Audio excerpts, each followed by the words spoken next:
Good evening, everybody. You probably know who I am from ARSC and also from the Vocal Record Collectors Society. I want to thank you all for coming out in such wonderful weather. I was surprised that we got so many people coming. In fact, there may be a couple more on the way. For those of you who are not familiar with this project, this is the second round of 2 so far that the New York Philharmonic went to NARIS to ask for money for me to do digital preservation of what was thought to have been lost New York Philharmonic broadcasts. Some as early as 1932, right up until, last one I did was 1951. Essentially everything that was done in these projects came from either private collectors or from archives that had gotten it from private collectors. And the majority of the material you're going to hear tonight is essentially coming from a private collector who literally saved an archive that belonged to one of the well-known pirates in New York years ago, and I'll get to that. In the first round, we had done quite a bit of material concerning line checks that were done out in San Francisco that were on glass-based discs during World War II because aluminum was a shortage up until 1944. Essentially from about late 41 to 44, any sort of blanks that were being manufactured were on glass because aluminum was being used for the war effort. This project was essentially a B plan where the first set of sources we were going to use did not come through. And Barbara came to me and she said, all right, let's do it plan B, which was essentially going to part of my collection, going to a collector by the name of Eugene Paglioni, who I'll explain what he saved.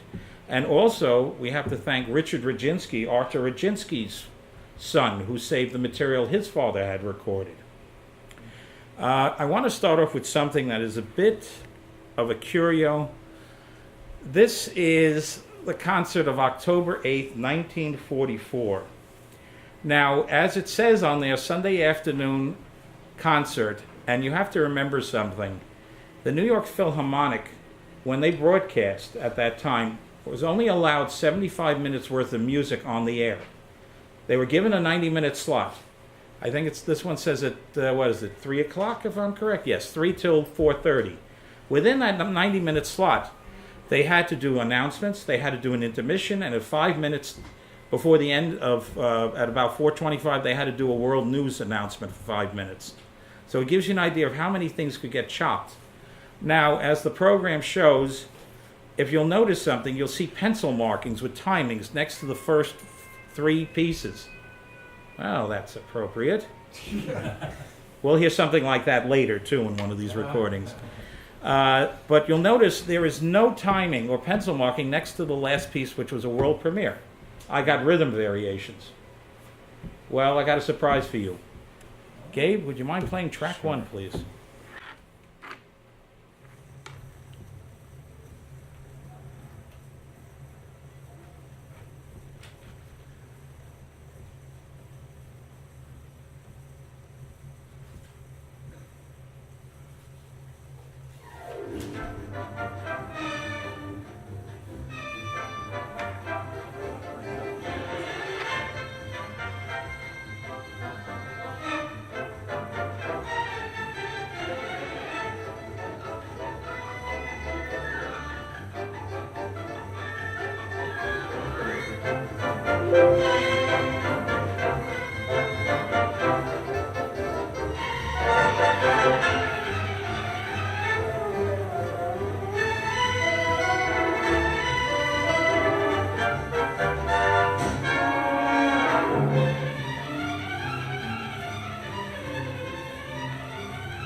What'd you just? Martin Gould? That's Morton Gould's arrangement of I Got Rhythm Variations, which that was the premiere performance. The only reason why this survived is the fact that this had been issued on a private LP called Penzance Records back about 40 years ago. It was a Gershwin LP. The one who put it out was a gentleman collector by the name of Roger Frank, who worked out of Music Masters, Willie Lerner's place on West 43rd. I'm bringing back history now. To the older people here, you'll know what I'm talking about. To the younger ones, you may not know, but it's a very interesting history in New York of how you could find all this stuff. And where did Roger get it from? He knew some engineer, possibly at Carnegie Hall Recording Company. Since this wasn't broadcast, this was a glass-based 70 RPM disc done by Carnegie Hall at the concert, off their line, off their microphone. Where did I find the original? My friend Anthony Paterno, the big Toscanini collector, passed away last year. I inherited his collection. It was up in his attic in a gatefold album. He didn't even remember he had the confounded thing. He and Roger were very close. This is how these things somehow come back to the surface after people leave this earth. Now, let me explain something about why it's so hard to find New York Philharmonic broadcasts. Unlike NBC, which, according to the Library of Congress, unofficially has 175,000 16-inch discs representing the National Broadcasting Company starting about 1935 right into the 70s, we cannot find the CBS radio archives. We have no idea where all those reference lacquers they cut went to. Just like what happened with ABC. The Met Opera was looking for all sorts of broadcasts, could not find them. They must have been disposed of, or workers were taking them off the, taking them home and just, because they probably said, we got a room full of this stuff, get rid of it. So it becomes an incredible, intriguing treasure hunt to try to find this material.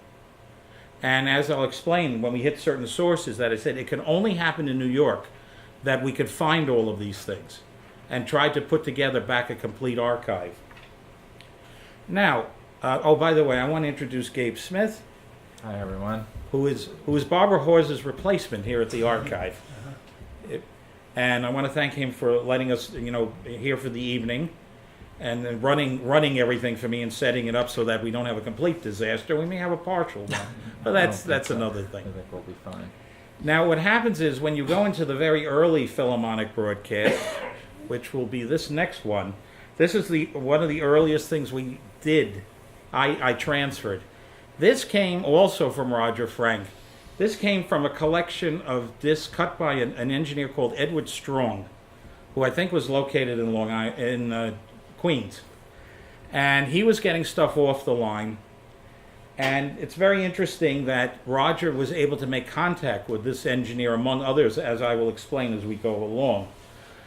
The interesting thing about this is he got pretty good sound until he decided to kick the level up in one spot in the middle of the Brahms concerto with Robert Violi playing.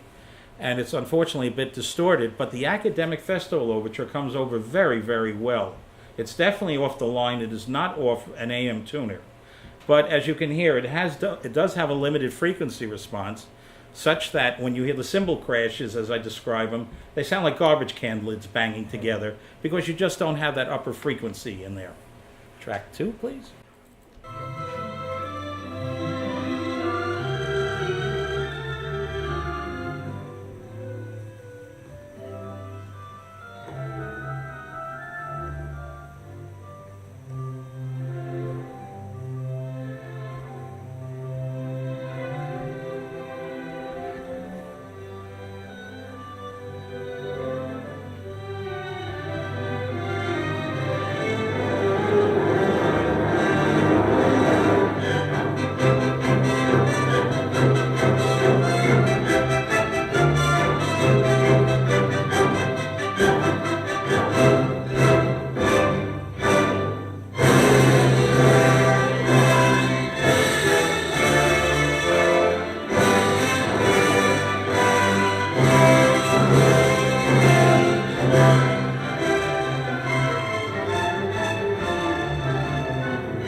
As you can hear, this is the second season after Toscanini had left, and the orchestra is still playing magnificently. There were problems with Barbirolli. As we all know, he was just too young to come in and take over the mantle from the old man, and it was a disadvantage to him. So he didn't last that long. He only lasted until the 41-42 season. If you look very carefully to where Barbirolli is, you see something just to the left of him and a little bit further over. Those are the mics for broadcast at the time. Do we have a pointer of any sort? You could use the okay. mouse. Oh, the moose, yeah. Okay. There's one of them, and there's the other one. And they probably had another mic flown, if I remember correctly. Maybe that's, whoops, hello. Where'd you go? Oh, thank you. That could be it up there. The other mic. But as you can hear, you got pretty good sound. It's not bad. It's amazing that these things were being recorded. But, of course, in this period, we do have material that was recorded off the network line for sponsors. And what the network used to do was they used to rent out the wide-range telephone lines to various studios. Strong may have gotten this because possibly some artist wanted something recorded, a sponsor wanted something recorded, as an example. For example, the Metropolitan Opera enlisted Rockhill in December of 1940 just to record all the announcements to prove that it was a Texaco broadcast. They didn't get the opera. They got the intermissions. They got the announcements. In fact, what you do is you hear the disc, and let's say the first few notes of the beginning of the opera starts right into a locked groove. Then they would pick it up on the last few notes of the scene, going into the applause before Milton Cross would do it. It would come on. So you get this frustration all over the place. But the reason why the networks rented out the lines was, one, they made money off of it. Number two, they didn't want sponsors coming that they had to sit there and run a second set of discs. Let another studio take care of that. And the irony, sometimes this material that was done in some of these studios sounded better than what the networks were recording. Anyway, this is one collection from Roger Frank. Now we move on to Richard Rodzinski, who came to Barbara Hawes and said, I have all these discs I'm going to donate to the Library of Congress. Do you want to copy any of them before they go? So she said, sure, send them down. went through it, and what we have here is, what is it, pretty much a year and a week after Pearl Harbor, is a concert of pretty much all what you would call really oddball material. A symphonic poem called The Steppe by Noskovsky, Sanson Symphony No. 3, well, that's a big war horse, and the next thing, the Szymanowski Sinfonia Concertante for piano and orchestra with Rubinstein. What's frustrating is they had to go off the air after that, so the Cacciatorian Concerto they performed after that does not survive. And we know of no other recording of Rubinstein doing that piece, unless Carnegie Hall Recording Corporation got it and somebody's sitting on it. So anyway, let's now, and by the way, that photo, the two of them, was taken on December 7th, 41, after the broadcast. That's that very famous one when they're playing the Brahms B flat. John Charles Daly breaks in for 15 minutes about the attack on Pearl Harbor. So afterwards, and Rubinstein, they stopped everything and Rubinstein played the Star Spangled Banner. And that was, by the way, after that date until, VE Day, no, excuse me, VJ Day. Every Philharmonic concert always started with the Star Spangled Banner. For the war effort. So, this is done by the Tone Art Company, also had a line. And now you'll hear something that's a little bit more of high fidelity, although the cutting on it is a little rough. Here's the part of the first movement of the Sinfonia Concertante, or Szymanowski, with Rubinstein and Rodzinski from December 12th, 1943.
That was something that Rodzinski had recorded for his own reference.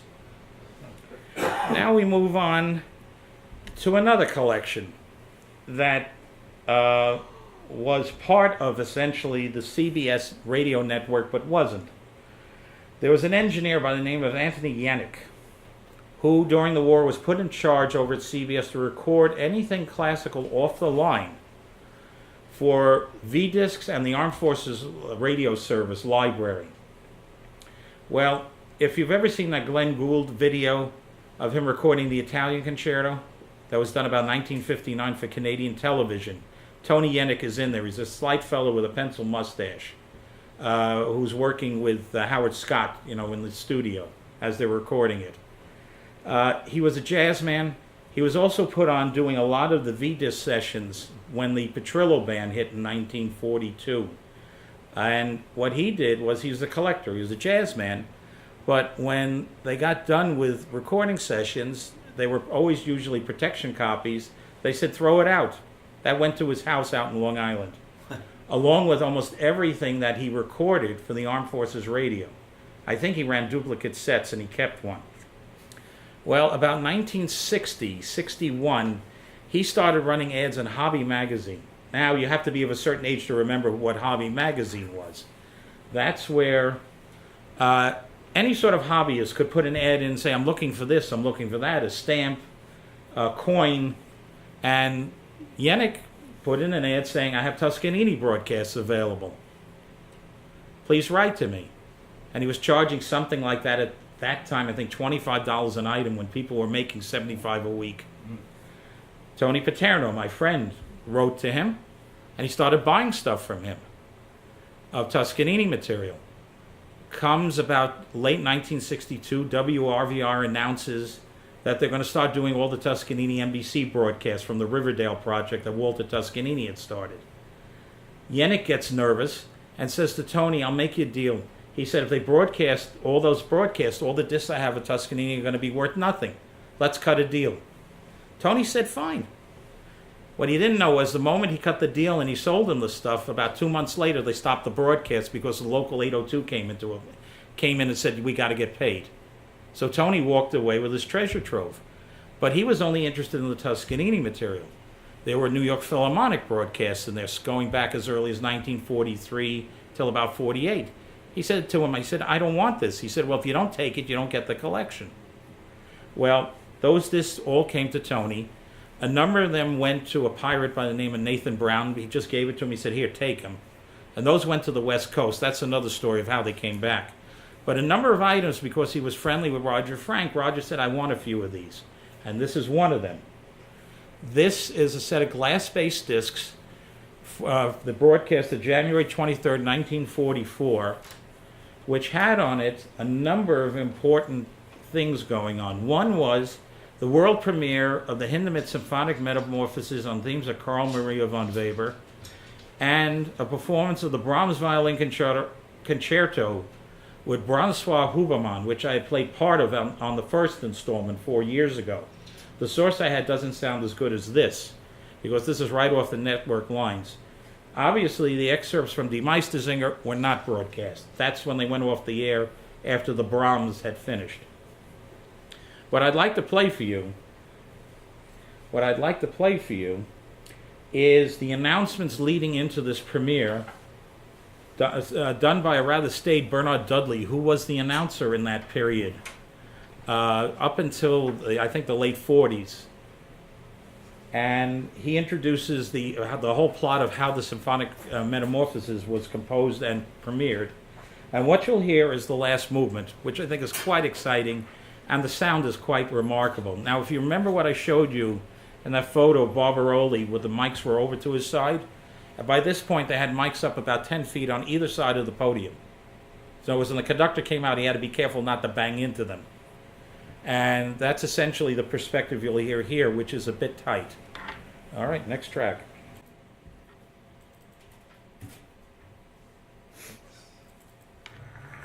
We shall next hear the first radio performance of the Symphonic Metamorphoses on themes of Carl Maria von Weber by Paul Hindemith. The work is based on 3 pieces for 4-hand piano by Weber and an overture also for piano duet to the play Turandot. Hindemith makes use of the Turandot theme in his second movement. Weber's overture, originally called a Chinese overture, is built around a Chinese melody that the composer found in Jean-Jacques Rousseau's Dictionary of Music. The other 3 movements are derived from relatively unknown 4-hand piano pieces by Weber. Hindemith points out that the metamorphosis he has written is not an orchestration. He has actually recomposed Weber's pieces. The second movement, Turandot, is the only one with a title. The others simply have tempo markings. Number 1 is Allegro, the third Andantino, and the finale, a march. Turandot was a play by the Italian dramatist and novelist Count Carlo Gozzi. The German translation was made by Schiller. To this version, Weber in 1809 composed his Chinese overture and 6 other pieces as incidental music. Gozzi's play was also adapted by Puccini for his opera, Turandot. Since settling in the United States a few years ago, Hindemith has been a member of the music faculty at Yale University. Some of Hindemith's music, principally his earlier writings, fall within a class variously described as utility or workday music. These are free translations of the German word Gebrauchmusik. The ease with which Hindemith can fit his music to an occasion was shown in 1936 when George V of England died. The composer happened to be in London at the time and was moved to write some funeral music in honor of the king. He completed the work in a single day, rehearsed it the next day, and conducted it for a radio broadcast that night. A critic called this a feat worthy of Handel's day, and added that the music bore no trace of speed. The Philharmonic Symphony now plays Hindemith's Metamorphosis on themes of Weber.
Not bad for a world premiere, eh, what? The first performance was given on Thursday. This was the Sunday world premiere broadcast. As you can hear, the orchestra is really in top-notch shape. And Rodzinski, first time looking at it, nailed it right away. He really was an unsung hero at the Philharmonic at this time. Now we move on back to Richard Rodzinski's collection. This is one of those elusive broadcasts, the Western Hemisphere premiere of the Shostakovich 8th. In fact, when it was given, they did another performance at the following season in October, and the announcer, Mr. Dudley, mentions that we are doing this performance again because of all the mail we got concerning the premiere in April, that it had gone over so well. Nobody could really find a good source to it. I may have found an alternate to what's here, but this, what you're going to hear, is part of the second movement. This is from a set of Carnegie Hall Recording Company dubs that Artur Rodzinski paid to have done. So the sound you're going to hear here is not terrific, but it's not going to have the same perspective as what you've just heard, because this is coming off of Carnegie's own mics as opposed to the CBS layout that they had going that afternoon. Next track, please, Gabe. Thank you.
It's almost in tempo with the music we're playing here.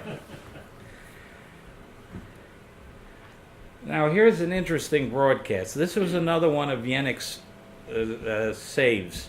Glass-based discs. In fact, one of them started to crack on me, but I was able to record it even though it has a click in it.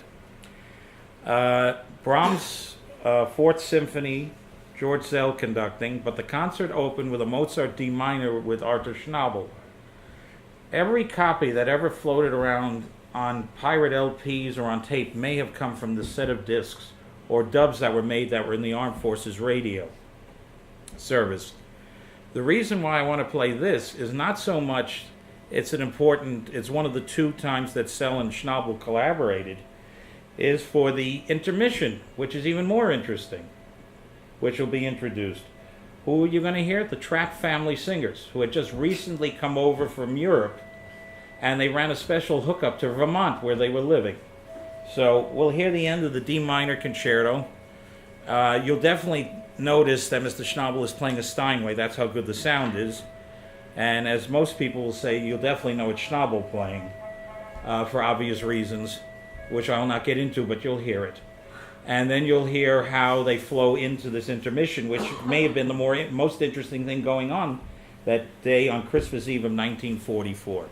The next one, Gabe, please.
United States Rubber Company has brought you a performance of Mozart's Piano Concerto in D minor by the New York Philharmonic Symphony Orchestra.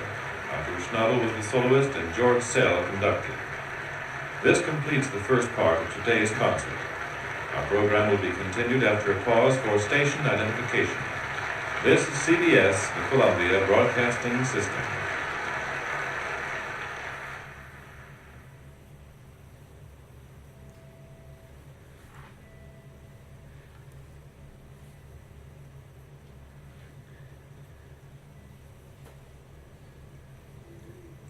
Now, during the intermission of this Philharmonic Symphony concert in Carnegie Hall, United States Rubber Company brings you a special interlude of Christmas carols sung by the famous Trapp family singers.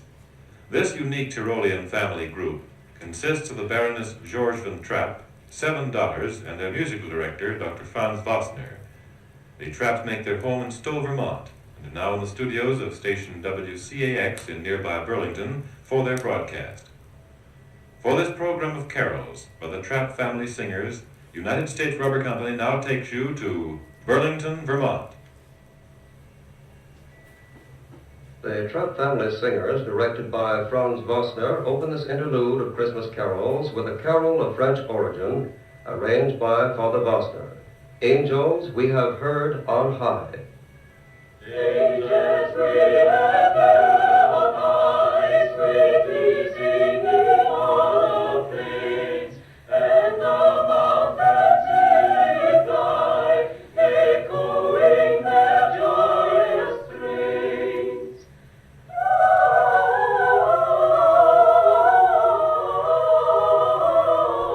Gloria in excelsis Deo.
torture you with another 15 minutes of that. The hills are alive with the sound of music. Oh boy. That's what the movie was based on, this family. A technical note, did you notice how the sound deteriorated when they went to Vermont? No, as the announcer didn't sound as clean. They were sending up probably a Class B line that went up to no more than about 7,000 cycles. And you could also hear the distortion in their voices when it got too loud. Well, that was the problem of trying to send a signal that many hundreds of miles through various repeaters and amplifiers of the time. Essentially what you were hearing was what equivalent of AM network line sound, which was what they were getting in California, even if they had an FM tuner. And you'll notice too that when he said we paused for station identification, you didn't hear anything. That is definitely a network line check. That's when they kept quiet for all the local stations to put their identifications in. So this was definitely taken off the line at CBS in New York. By the way, I love that picture of George Sell. That's where he got the nickname Dr. Cyclops. Was from the way he looked with those glasses from the movie. By the way, the Brahms Fourth on this concert is absolutely magical. Do you hear that, Sedge? Absolutely magical. Yeah. Now, we come up to a couple of things from the Rodzinski collection. Now, this is the only time that Rodzinski ever did the Rite of Spring.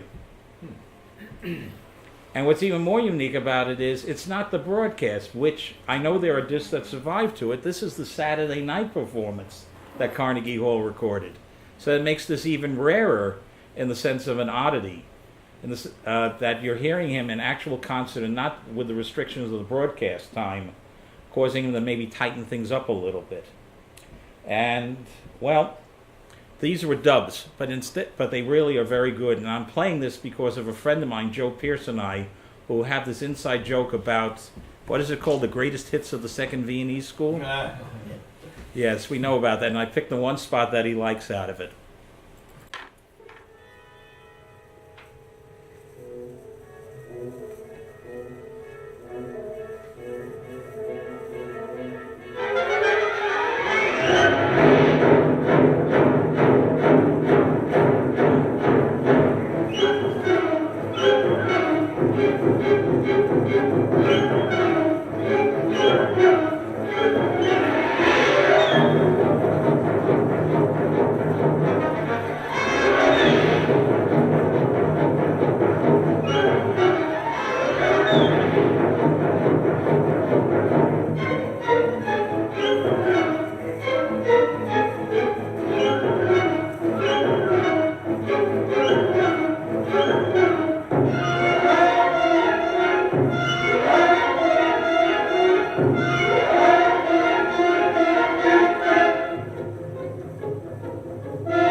Believe it or not, that's a dub. A copy of the original disc that Carnegie Hall made for Rodzinski. Not all the material in Rodzinski's collection was of his own performances. He had certain pieces recorded for his own evaluation. Case in point is this next one. Concert November 23rd, 1947 broadcast, Iberia and Alpine Symphony with Mitropoulos. The overture to Tannhäuser never got broadcast, they went off the air. And this was in the Rodzinski collection, and I'm just going to give you an excerpt of it. In this period, Carnegie Hall Recording Corporation must have redone their equipment because the sound you're going to hear is going to blow you out of the room, and it's a copy yet. I still can't believe the extended frequency response they were able to get on these discs, let alone making a dub of them. Gabe?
Everything from the suspended cymbals right down to the organ stop can be heard in that.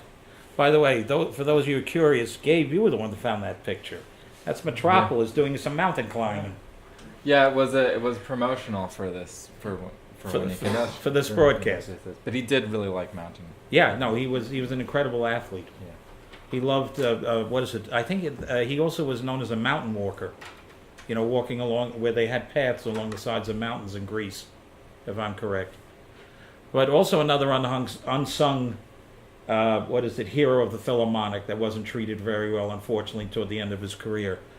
But as you could see, he made quite an impression, and he loved coming to the Philharmonic and then to the Met, because the orchestras played so well for him. Now, going also into the Rodzinski collection, we're back to Dr. Cyclops, that old stick in the mud. And on this concert, this was something that Sedge and I were thinking of trying to put into the first set. Remember, Sedge? Sure. Sedge, the Copeland Third. We couldn't find a decent source to it for love or money. Richard was sitting on it the whole time. Aha. Another set of Carnegie Hall Recording Company dubs. This is done literally a month later on December 21st. A rather mundane program if you look at it, except for the fact this is now the second known performance of the Copeland Third. The world premiere was done by Cousy in Boston earlier, I think in the previous season, at the end of the 46-47 season in Carnegie Hall. So let's hear part of the second movement of this from these Carnegie Hall discs.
said, if we only had this 20 years ago, that would have been in that first set, or at least the American set, possibly.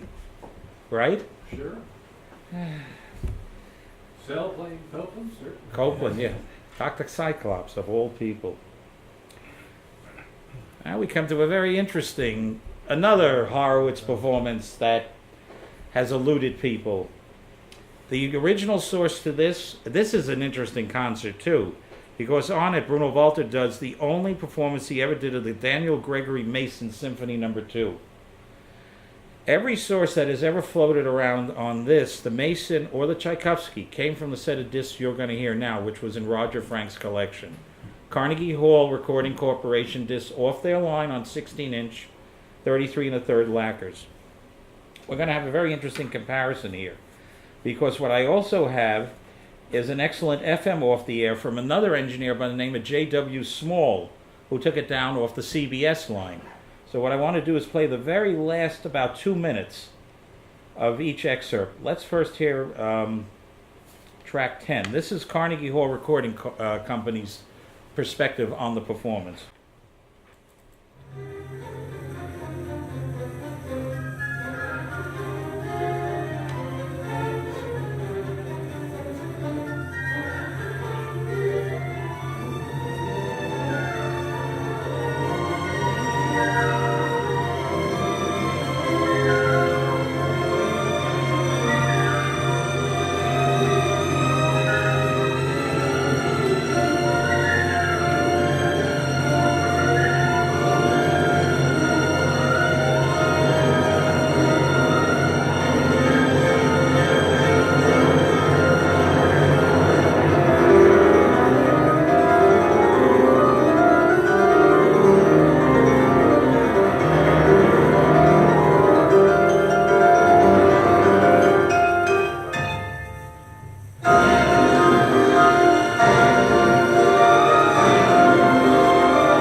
You think they liked it?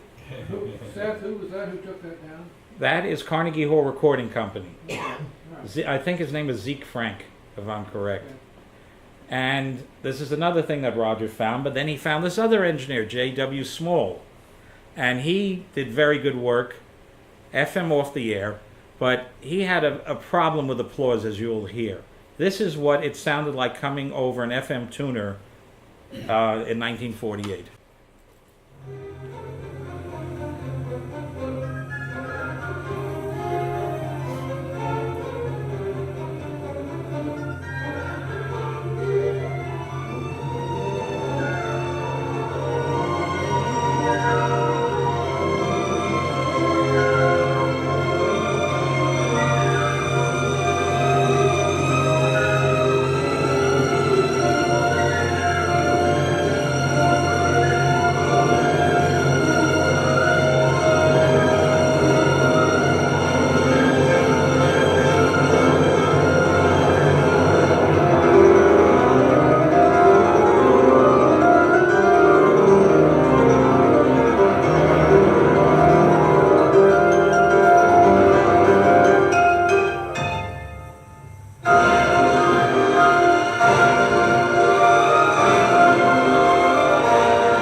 engineers like to do that. They wanted everything to sound like a studio recording. Mirko Penyenko was another one who was guilty of that. I'm going to poll you all. Which one felt number one sounded better? Which one did number one sound better to you, or number two? Number one. Okay. Number two? Okay. There you go.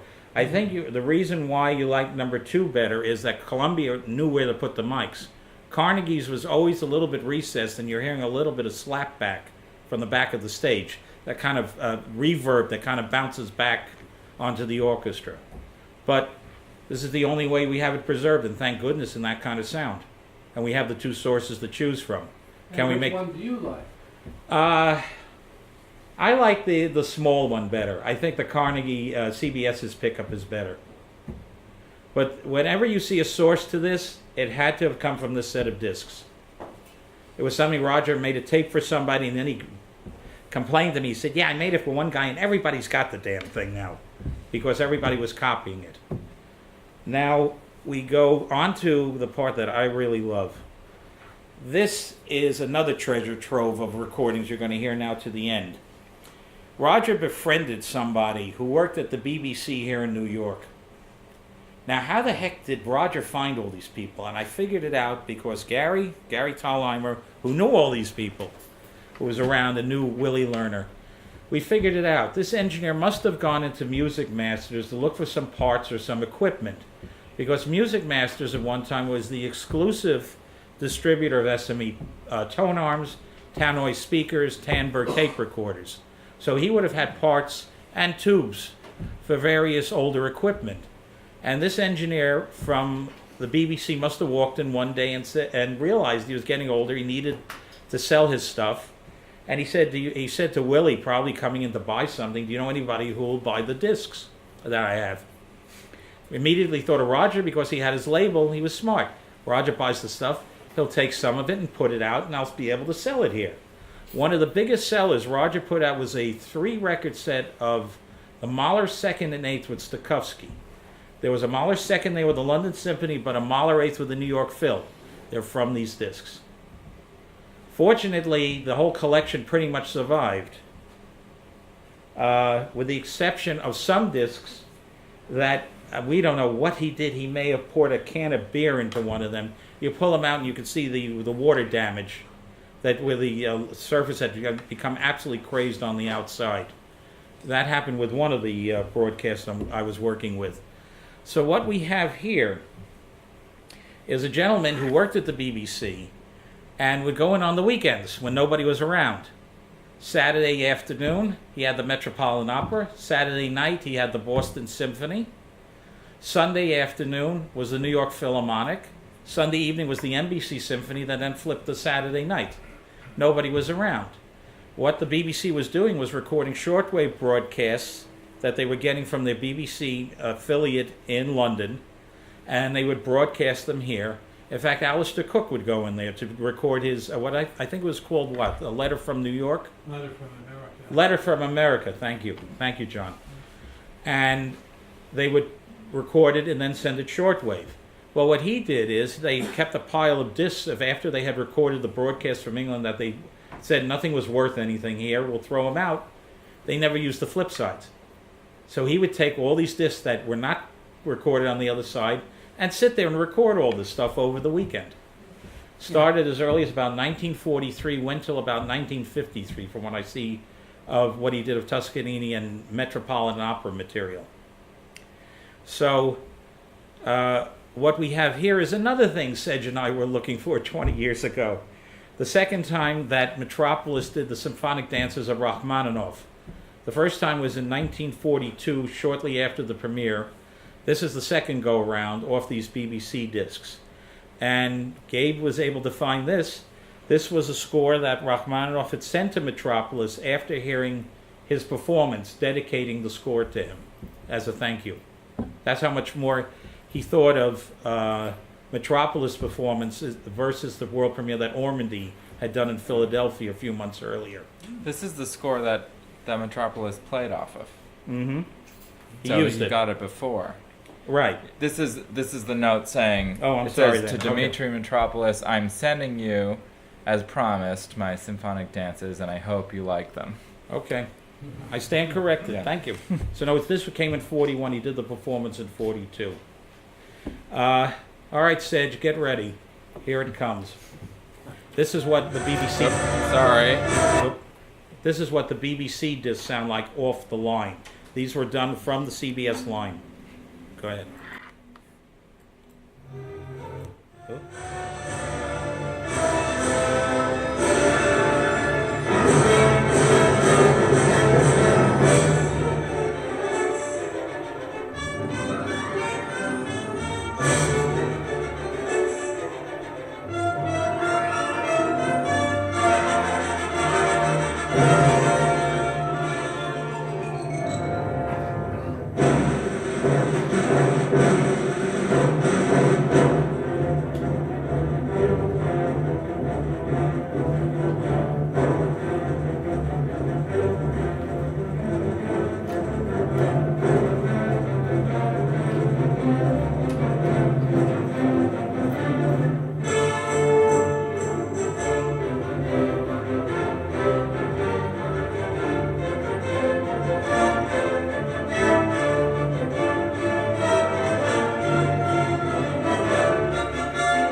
The New York Philharmonic Symphony Orchestra, Dmitri Mitropoulos conducting, has performed the symphonic dances by Sergei Rachmaninoff.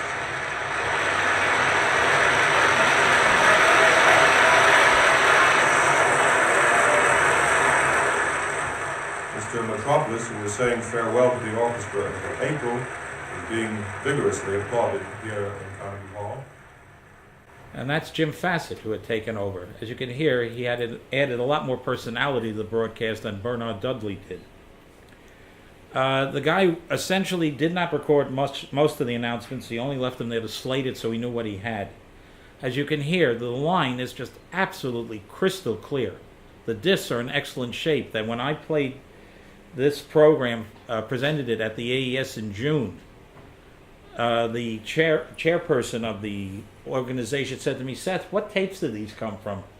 I had to turn to him and I said, "I have to remind you, these are not tapes, these are discs. What is going on here?" Welcome to the New York Philharmonic, yes. I don't know why I want to connect. Okay. And there was absolute silence in the room. They just were stupefied when they heard this first example, and we've got plenty of them to go. Next one, the beloved Bruno Walter in the same period. Doing, if I'm correct, this is the second time with the Philharmonic and broadcast he does a Mahler first. And obviously the Mendelssohn Overture to A Midsummer Night's Dream did not get broadcast. They started with the Haydn 88th and then did the Mahler first. Here is an example of a performance that had never really floated around.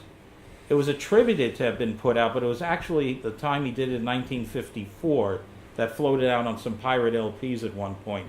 This performance never really got around, and if it did, it wasn't a very good sound source. Well, what you'll hear off of these BBC discs is nothing short of remarkable. Now, if you remember what the Academic Festival Overture sounded like a bunch of tin cans because the upper end frequencies are missing. Gesundheit out there. Here you will hear the full spectrum of sound when the cymbals and triangle and the timpani comes in, that you can hear that Saul Goodman is playing with natural skins. He had a unique sound that disappeared when he retired from the Philharmonic.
but the clarity is unbelievable.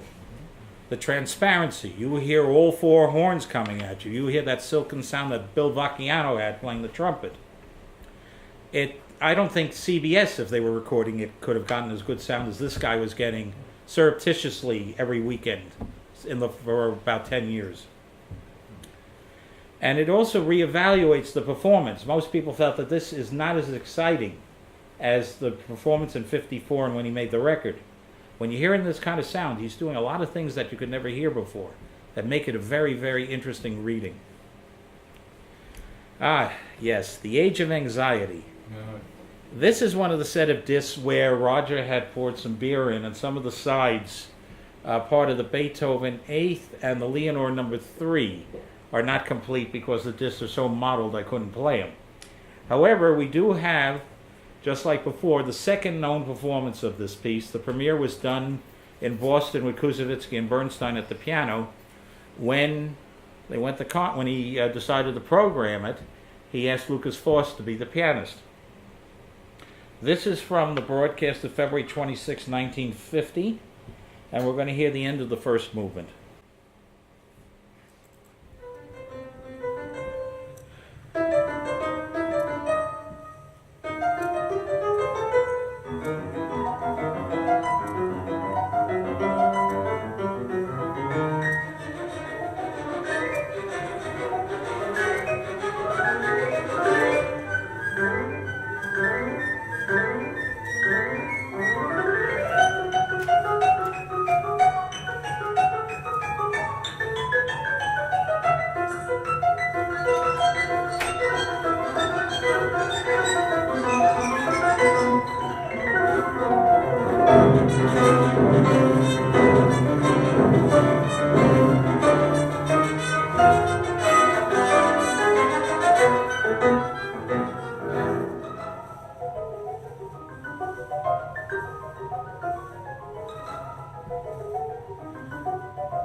Pretty damn good, huh, Sedge?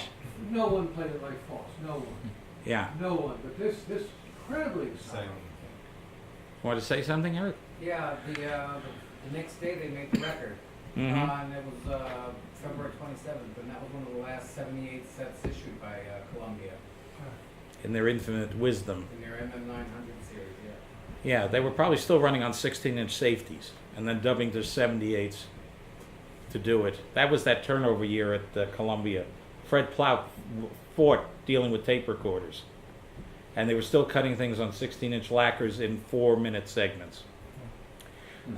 Gabe, do you have any idea when that photograph was taken? No, not exactly.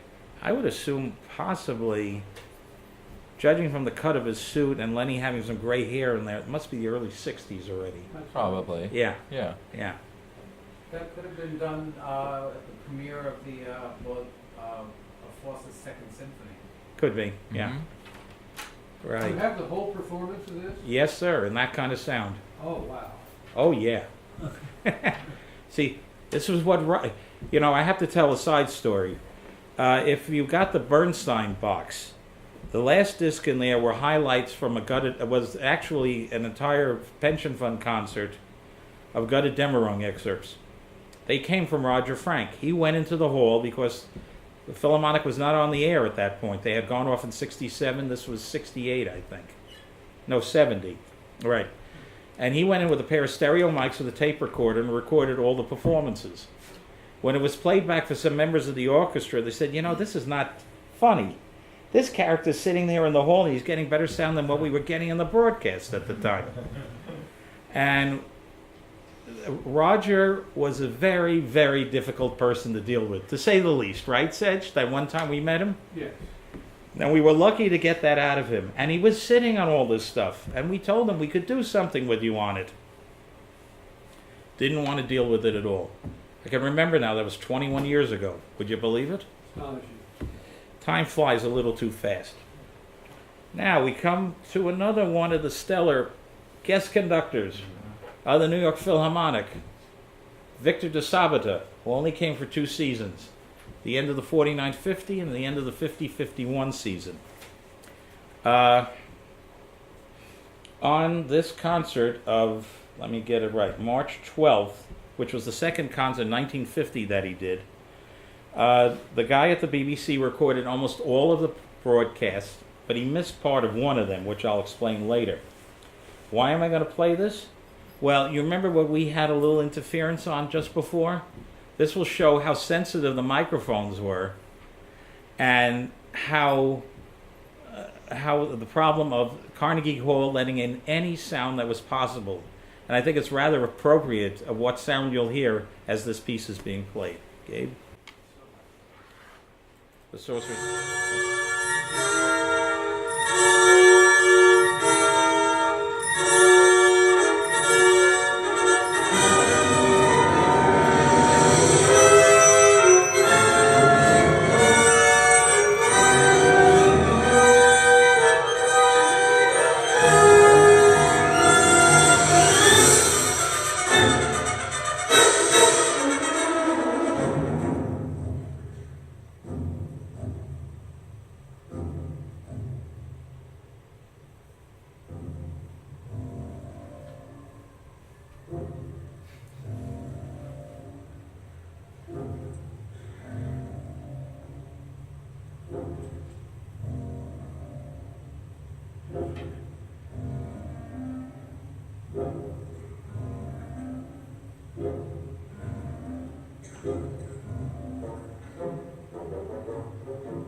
Fire engine going down 7th Avenue. How appropriate during the Sorcerer's Apprentice. What's amazing about these discs is not only the upper end, but you hear the bass in that thing when the contrabasses came in, or the double basses in the Mahler first? It's very difficult to cut that on discs. Apparently the BBC knew exactly what pitch to use, what proper cutting stylus, what roll-off and turnovers were needed, such that they wouldn't overload. Yes, Edge? What do the other performances sound like? All sound like this. All this stuff from 1950. Now the performance is this good. The performances are absolutely incandescent. That's why you're asking. You're going to hear something that I know John over here is waiting in keen anticipation for. The performances are absolutely incandescent, and he does a New World Symphony, a Beethoven Fifth, a Franck D minor, Fountains of Rome. He even makes the Beethoven Fifth sound interesting. This is the Pines of Rome here on this concert. Oh, excuse me, not the Fountains, the Pines of Rome. And they're all in this kind of sound. The Franck D minor absolutely blew me away. Yeah, I wonder. It's like listening to a magician conjuring up the spirits from somewhere to get this going. The funny thing is, the concert, all of these survived in the underground. But this series of concerts from 1950 always appeared in terrible AM network sound. And as always, as they did in AM broadcasting, they added a little bit of plate reverb. No, to weten it a little. So things got a bit diffuse. You don't hear that kind of clarity as what you've just heard now. Yeah. The ones in 51 sound better. Eventually, I think there are discs of that we may work on down the road. But what I want to play now is something of one of 5 Brahms violin concerti I had to do for for this project that were picked. I'll name the violinists. One was Viorai Huberman. The next one is our friend, Mr. Milstein. Then one with Francis Scotti and Bruno Walter, which is not complete. The first disc is missing because I think Roger must have destroyed it by accident. And then one with Heifetz and Sell from 51, which also has on it the most dramatic performance of La Mer you ever heard. As they used to call it, Zell can do anything so long as it's Beethoven, Brahms, Schubert, or Wagner. When he did La Mer, it became Das Meer. So. I heard that it was Das Merd. Well, that's what it turned into, Das Meer. That's what the Cleveland Orchestra called it. Well, you know that story about him trying to do Daptis and Chloe in Cleveland. This librarian was there. He's getting to the end of it, the Dance General, which is in 5/4, and he's up there, and it's just not coming together. And he says, everybody, take a break. So they're all coming off the stage, and the librarian heard one musician say, I don't know, I've seen it 4 + 1, 3 + 2, but I've never seen 6 take away 1. That was Dr. Cyclops. Karajan had a difficult time with rhythms too. Well, yeah. And Mars and the planets. And then Ormandy, when he denied it when he made his mono recording of Sacre du Printemps, the Dance General at the end. He rebarred from 3/2 into 2/2. He denied he ever made the record. For some reason, he couldn't remember doing it. Seth, who was the first violinist you mentioned, the Brahms? Viorai. I think his name is Joseph Viorai. He made his debut at the Philharmonic at that concert. He was 22 years old. Never heard of it. Yeah, he had a very good career. Apparently, I read something about him. Auer said he had the most beautiful tone he ever heard. Didn't make much of a career. Went to Switzerland and became a teacher. And has a number of students and did do concerts there. And died only a few years ago. I think he was 95 or 96. There's some talk of some of his material coming out on, what the heck is that record label? Mellow something? Mellow Classics. Mellow Classics. They're looking for Viorai material. So now we come to this is the pièce de résistance. This is where you're going to hear two musicians of the same mind. They know what they want to do with it. You're going to hear a good chunk out of the first movement. And as Jim Fassett will announce on here, this is the premiere of Milstein's own cadenza to the first movement of the concerto. I think he dropped it shortly after that when he made the commercial records later on. But it is a very, very important document. And just listen to that opening until Milstein comes in. I've never heard it done so well and in such an exciting manner.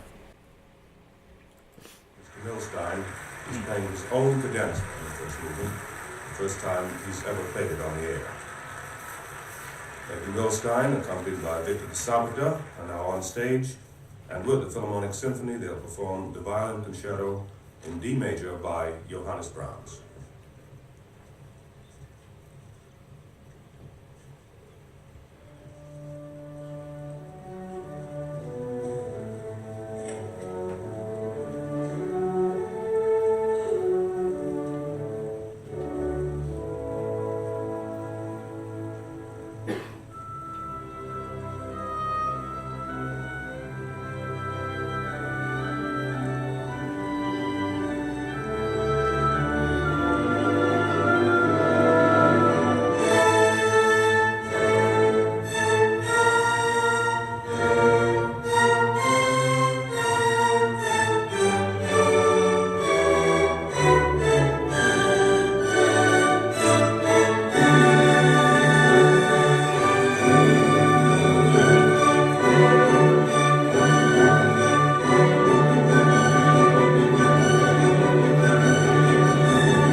Yes, Edge.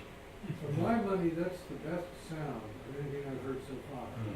Why, Seth, when Why? they were able to get such good sound in at least these two concerts, why did they give it up? Why didn't they achieve that again?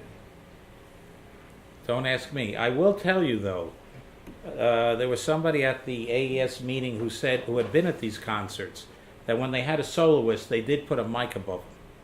In other words, it was a pianist or a violinist. Wherever they stood, they ran another mic, because there was no way they could have gotten with the mix they had to get them to sound that close and that tight. Why? Who knows? You know, if we had the reference discs or tapes that CBS had run, they may sound like this. Yes, Eric. Was this the Sunday afternoon BBC Limelighter that It- took this down? The BBC, what? The Limelighter, the fellow who went in on the weekends. That's the guy. What was his name? Do you remember? Yeah, this is what happens. You know, if someone tells us a name and then if we can't remember who it was. It was somebody from Music Masters. Yeah, it was, what was his name? He passed away too. He was the one who told us about it when we met him at Peter Mumpy's house. Yeah. No, he was a magician. Well, he was working with equipment at the BBC that was maintained and was calibrated. The only problem was with these discs was that the speed was inconsistent. You know, every time I put it on, the pitch was from one cutter to the other, and from week to week, I had to determine the proper speed to play these discs back at. Congratulations. Thank you. It took quite a bit of work. Yeah, I'll bet. But I was so moved by this, I had to play this for you, because nobody has ever heard it in this kind of sound. It's absolutely breathtaking. Yes. That what he was getting, if you compare, I have to get the discs to that Mahler eighth and compare it to the tape that we used from Stephen Temmer's collection. And I guarantee you it'll sound as clean as that 15 IPS tape we ran, if not cleaner, once it's played back properly. Amazing. Yeah, this was the, by the way, if you could see it underneath where it says Sunday afternoon, come here you, where are you? Yoo-hoo, where did it go? Whoops, Oops. Is that? go back, right, thanks. Oh, there we go, thank you. You see it says Sunday afternoon, March 15th at 2:45, broadcast at 3 p.m. over the coast-to-coast network of the Columbia Network. This piece never got broadcast. The concert started with the broadcast started with the concerto. So even within these, one piece was always missing. Do we know the reason why they started the concerts earlier? Yeah, so that those who are coming to pay to listen to it, would get the full concert. In other words, Well, I mean, the Philharmonic used to start, and later, I think, again, started at 3 o'clock. they kept moving it around. Why, I don't know. I think they decided that it was easier to clip off the first piece and let the audience hear it, as opposed to the last piece that could have been longer that they could have included. You know, either the head or the tail had to be taken off of it, one way or the other. There was no other way of getting around it, unfortunately. And that was the constriction that they had. And it didn't disappear until the 58-59 season when Bernstein became music director. They switched it from Sunday afternoon to Saturday night. And they would go on the air, what was it, 8:30 I think at that time? Not 8 o'clock. And if it ran till 10:30 or 11, who cares? It was a Saturday night. It was a dead period on the radio. That was the first time since I would say the late 30s, that the Philharmonic was being broadcast in its entirety on Saturday nights in that time period. But yes, Edge. If I may humbly disagree with you on the opening of the Brahms. Go ahead. Be Um, humble. You worked on what I think is the best, the opening ritornello. Mm-hmm. You and I, remember that? Oh, the Toscanini one from 35. Yes, the Oh, that's Toscanini. pretty The good. way that he does that Yeah. opening, I remember when we were listening to it for the first time, I nearly fell out of my seat. It was so incredibly warm and soft, and then he bursts out, bum, ba-bum. Remember that? Yep. Yeah, that, to me, that's, Well, that's that was the something I've magic. never heard before. This was very good, and I would love to hear both of these broadcasts. It's fabulous. Oh, yeah. Well, now I'm going to really hit you with something. Whoops. Hey, what did I do here? Get me out of here, please. Thank you. The last piece I'm going to play is from his is deSabata's first appearance with the Philharmonic on March 5th, 1950. This is the concert that ends with the Bolero. Now, as you could say, what could he do with the Bolero? Well, you're going to hear in a moment. Barbara had this made up. This shows the members of the orchestra on the left who had played in the New York premiere of it in 1929, and on the right is when deSabata did it, was a little more than 30 years later. And it's interesting to compare as you go through. You'll find quite a number of musicians who are still there. And actually, we recently found out that the New York premiere, which we always thought was the New York premiere, was actually the world premiere of the concert version of this piece. Oh, it is. So it is the world premiere. Okay. Of the concert version, yeah. How do you like that? Oh, unfortunately, we don't have that one from 29. It's just too early. But we do have the second best, or almost this, I think probably even better in certain ways, comparing it to Toscanini's 39 NBC performance. This is March 5th, 1950, the end of Bolero. And you will agree with me, this is probably the most riveting performance of it you ever heard. And how the orchestra almost sounds like horses strutting as he's beating out the tempo. And he does some very interesting retards and accelerandos and spots. But it works. If it's so great, how can you do this to us? That's the ending of it. Well, you want to hear the whole thing? Yes. Sure. All of this. Yeah, right. Put a big box. Be my guest.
Quite impressive, eh, what? That's the Philharmonic, this legacy. And fortunately, a lot of this stuff was saved from going into a dumpster years ago. When Roger died, his brother had no idea what to do with it. Unfortunately, because of another connection, a friend of mine, Gene Paglioni, wound up with it. You can't believe what that apartment looked like. Just loaded with material. And he also had a couple of warehouses, right, Gary? Yeah. They stopped paying on, and you lent him some tapes you never saw again because they were in that storage bin that he stopped paying on, which got all thrown out. So we're lucky with what we have. And there are other things popping up every other week. We found certain things on eBay. People are were throwing things out. One of them, I could tell you of another interesting story. There was a guy by the name of Hubert B. Leonard. He was a baseball player. And in 1922, Ty Cobb and he had a fight, so he left baseball and opened up a vineyard in California. He was a big classical music enthusiast. What happened? Somewhere around 1950-51, we figured out through the tapes that he had in his collection that he found someone at the VOA, a couple of people, to run him 15 IPS line checks of classical material from ABC, NBC, CBS, and WQXR and WNYC. There was a recent issue of a Capel box that Marston did that had a couple of QXR broadcasts in there that nobody knew about. Came from those tapes. What happened is he couldn't stand the sound he was getting out in California. Like I said, they had these amplifiers and relays going across the country. By the time it hit California, it was so distorted and so mushy, he couldn't stand it. But he had the money. He paid these people to record the material on 15 IPS 10.5-inch reels and ship it to him to California. The stuff starts sometime in 50 and ends abruptly in 1952 because he had a stroke and died a few weeks later. And how did we figure out who it was? At the end of one of the broadcasts, he had recorded something thanking the people for doing the work, and he said, oh, it was just lovely. It was at the end of the Reiner NBC concert in January 1952. And what he was going to do was he had recorded on a blank piece of tape at the end of the concert. He was going to cut it off, spool it off onto a smaller reel, and mail it back to them as a thank you. He never did because he had the stroke the next day. And that's a collection that has Met broadcasts in it, NBC Symphony, Philharmonic material from this period that is very hard to find, let alone in decent sound. And the problem is, what had happened is his daughter or something had put it in storage after he died in 52 and must have died or didn't pay it off, and some dealer out there bought the whole thing, put it up on eBay.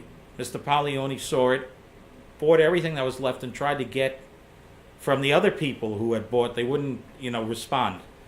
And then the guy said to him, he said, I feel a little guilty. He said, what? Well, there are about another 6 or 7 boxes here. I thought the reels were worth more than the tape, so I cut off all the tape, and I'm trying to sell the reels, the metal reels. And of course, you see what's on the boxes and what's on there. It's like, you idiot. What did you do here? No. But at least we have about 70% of what survived from that collection. Yes, Michael. What's the name of this Leonard?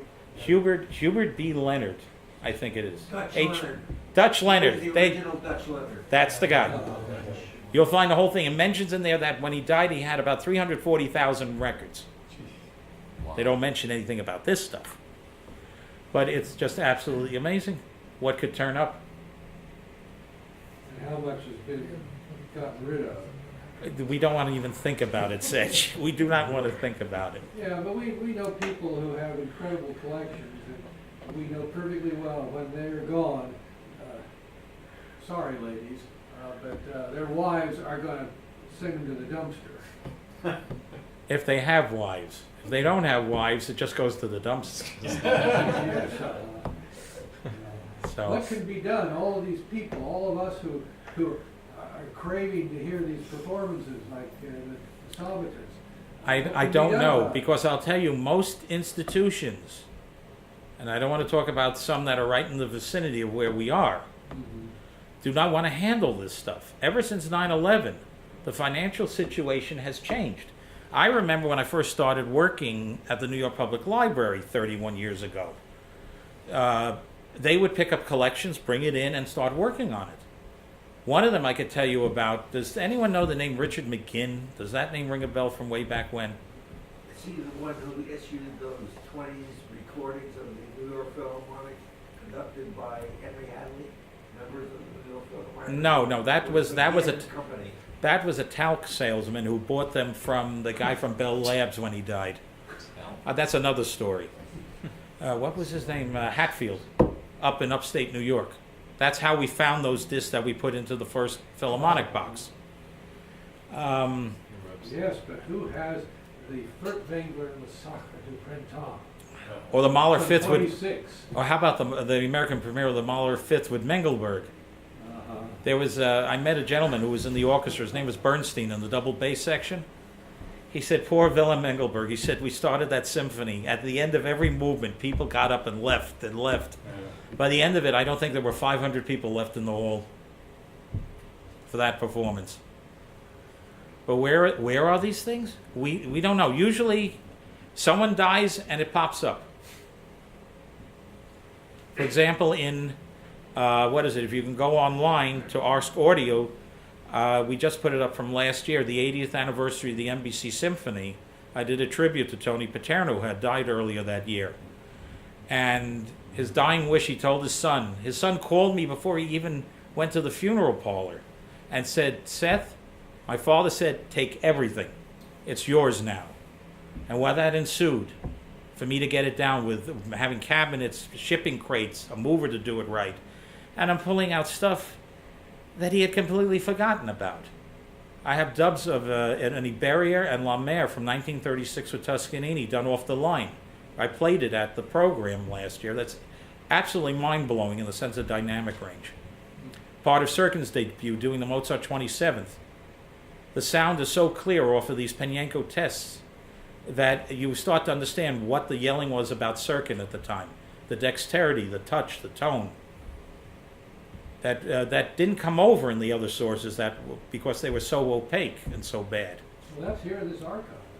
Pardon me? The 27th, I've heard it in this archive. Mm-hmm. New York Philharmonic Archive. It doesn't sound like what I got because there are too many tape generations away on that. And they weren't dubbed properly. But the whole thing is, since 9/11, well, anyway, let me just tell you about Richard McGinn. It just so happened I just started working at the library and I knew about this guy. He was the one that Mr. Tape and Ed Rosen used to send in to record Met performances surreptitiously. And I heard that he had committed suicide. He just didn't want to be around anymore. He had a medical condition. And one day the curator of the R&H comes up to me and he said, "Seth, some guy called me that his brother had an apartment full of tapes. What's the guy's name?" And he mentions the guy's name. I said, "And who was the guy who had the tapes?" He said, "Oh, Richard McGinn." I looked at him. I said, "Get the truck up there and get everything out of there." And grabbed everything, and we have it in the archives. After 9/11, people want to donate. They say, now we need seed money to get everything. You're agreeing with me. We need seed money to process this, let alone just the process to bring it in, let alone not even doing the preservation on it yet, which is another headache.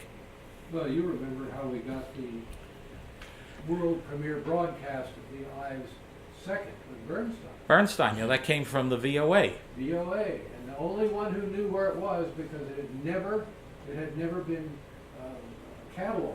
Right. With Mike Gray, because he worked. Knew where it was, and right. We never could have put it out if he hadn't known that. He hadn't, exactly, because the problem was the VOA was up here in New York. That's another horror story. When they decided to move down to Washington as their base, I think it was sometime in the early 60s, Mike told me, they threw out half the tapes.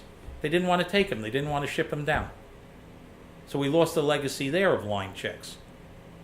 And then, of course, everything went to they had everything and they threw it over at the Library of Congress. And as what happens when an enormous collection comes in, it just goes on the shelf. When are we going to get to it? This is the problem we're running into, folks. Finding the money to, for archives to take this material in and start preserving it. You got to remember, some of these discs are now 80 years old. These BBC discs are nearly 70. These discs were never meant to last this long. They were essentially a time shift as a reference for a short period of time. You know, using a lacquer-based disc was never a long-term form of preservation in any way, shape, or form, because the coefficient of expansion and contraction for the base versus the lacquer is completely different. So if it's not stored properly, you get peeling. And on glass-based ones, of course, they'll break on you if they're not stored properly. And as glass breaks, the longer it sits there, it starts to shrink, so you can't put the pieces back together after a certain point. We are, we're really up against a time problem here, but we're also up against the problem of what do we do with these collections? I hate to tell you what's sitting in my house from everybody, handing me material and say, take this, hold on to it. Now I got to figure out who wants it. Yes, Carrie. So when something is preserved, like the Milstein drums, Yeah. what's the availability if somebody wants to hear it? Hello. They come here. You can come here and listen.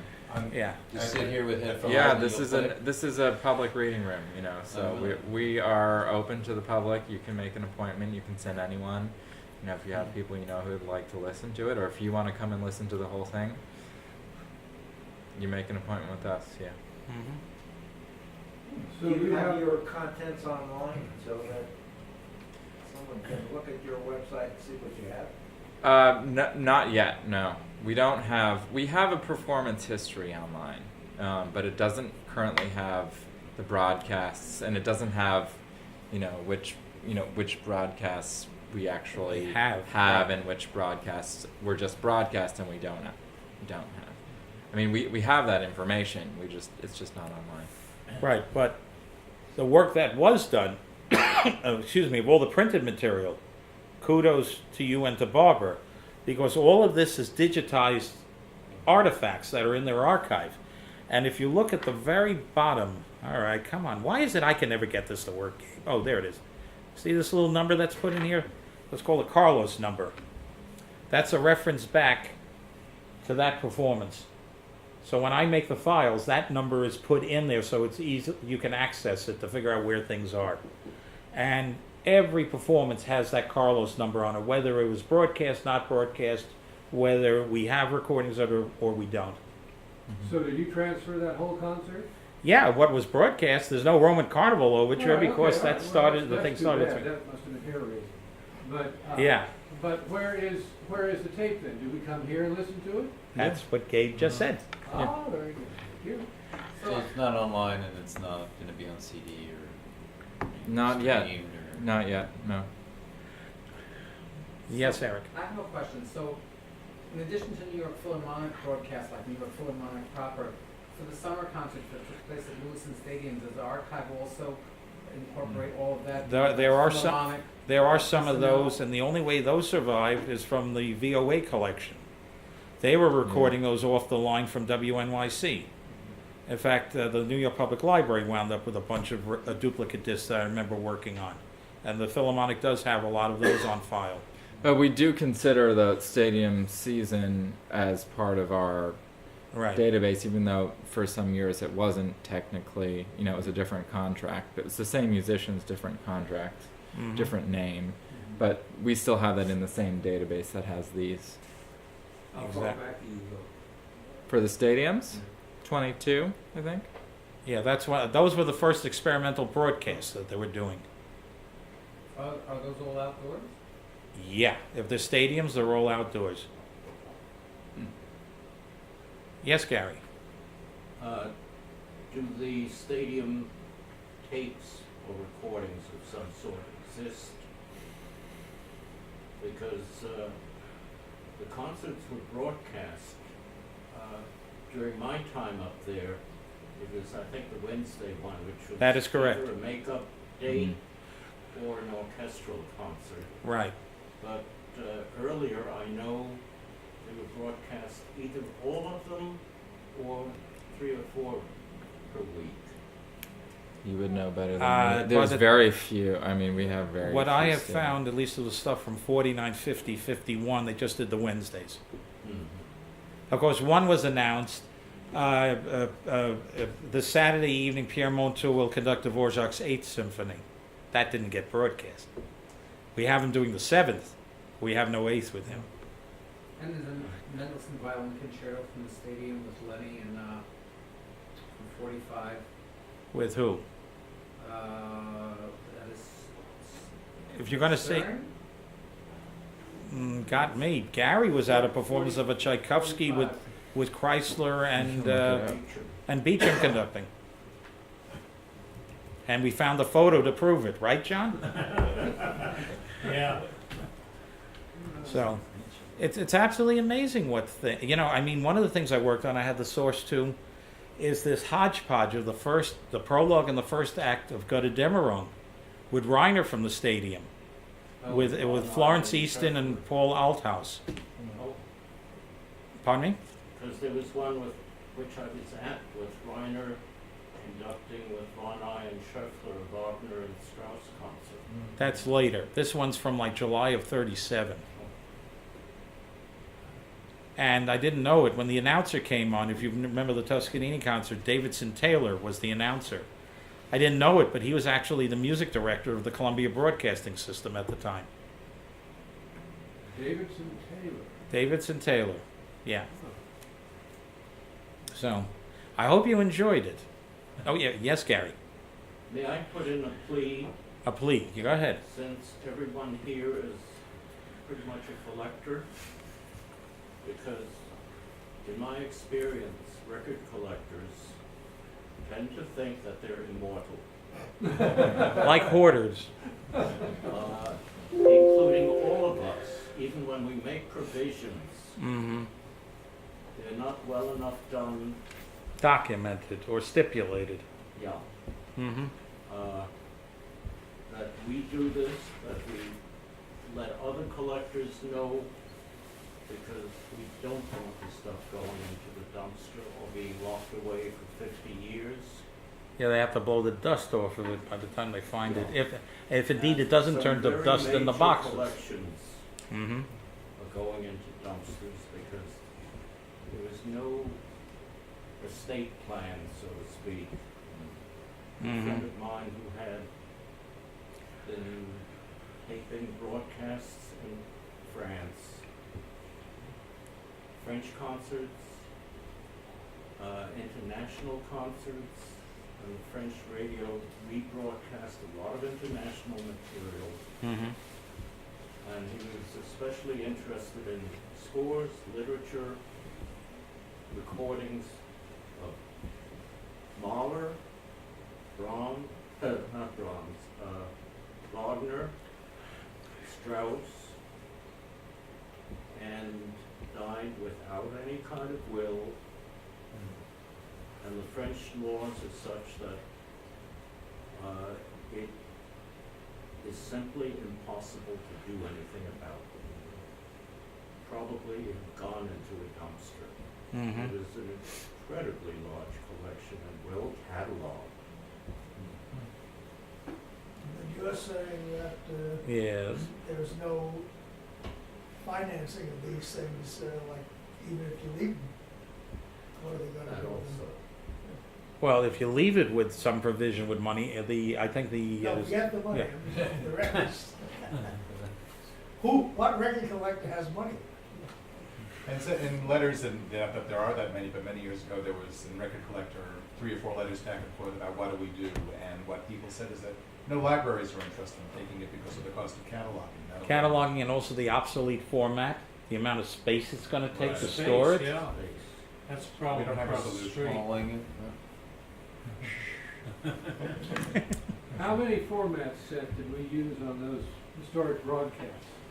We had Reel-to-reel tape, real, 78 RPM lacquers that were aluminum based, 16-inch lacquers that were aluminum based, 16-inch lacquers that were glass based. Yeah, that's about it. That's enough. no, we had tape also. Yeah, you said tape, reel-to-reel Yeah, okay, tape. But then we had DATs. Well, the DVD. DATs were references or copies, and then we got. I would work from like the Library of Congress would send it up on a DAT, dubbed from a tape, and then I'd work from that. But then Barbara and Larry were trying to decide, and then you, trying to decide just what is best for preservation. At that time, this was 20 years ago, DAT was the best thing going. And what is now? What is it now? Doing high-resolution broadcast wave files that are stored on computers or servers that are constantly refreshed and copied over to another drive periodically because drives die. Or you leave it on a server that keeps running. It keeps running, right. And I what could tell you from orchestra has person. Until it the falls funds over. to do something like that? Pardon me? Thanks. What orchestra has the funds to keep retransferring That's- every time a new and quote better unquote format comes along? Well, sometimes, as I remember Tom Owen, my first mentor, told me, sometimes it pays to stick with just an old technology for the moment and wait until everything settles to a certain standard, then move over. Now, stop doing all these interim digital processes because you may have a problem retrieving one of them. I mean, remember the early days of F1? Trying to retrieve some of those beta tapes? And also some DATs. You know, I know of one place in the country that will repair DAT machines, but they won't repair certain DAT machines because they can't get the parts. Yes, Eric? A thought crossed my mind when talking about preserving things and about how recording technologies have changed so quickly. So you remember in the early 70s when Denon came out with their first LPs, they were recorded digitally and they used the PCM adapter and they called the records PCM Denon. Pulse code modulation, So yeah. if they were to use that was new technology at that time, we're now talking You ever try to retrieve it? 40 years ago. So if they go to put those things on Denon CDs later, I imagine that they had to reproduce their original tapes or whatever format it was on the machines that they used, so the calibration. Possibly, and then the they sometimes had to reproduction would they had to be come up with some sort of digital converters to be able to stream it properly to bring it up to the certain standards that were needed. Yeah. It's a lot of retrofitting sometimes that, you know, there was also something else that they came up with called Dash, which was reel-to-reel digital. That was a horror unto itself. They found that the tapes were showing terrible mechanical faults and electrical faults within 6 months. And there's certain recordings that were recorded that way at sessions that they're having problems trying to retrieve them. So, you know, every way we step forward, we move back. In the meantime, We got to wrap up. we got to wrap up. Yes, I thought we'd. Yeah. I hope you enjoyed it. Hopefully.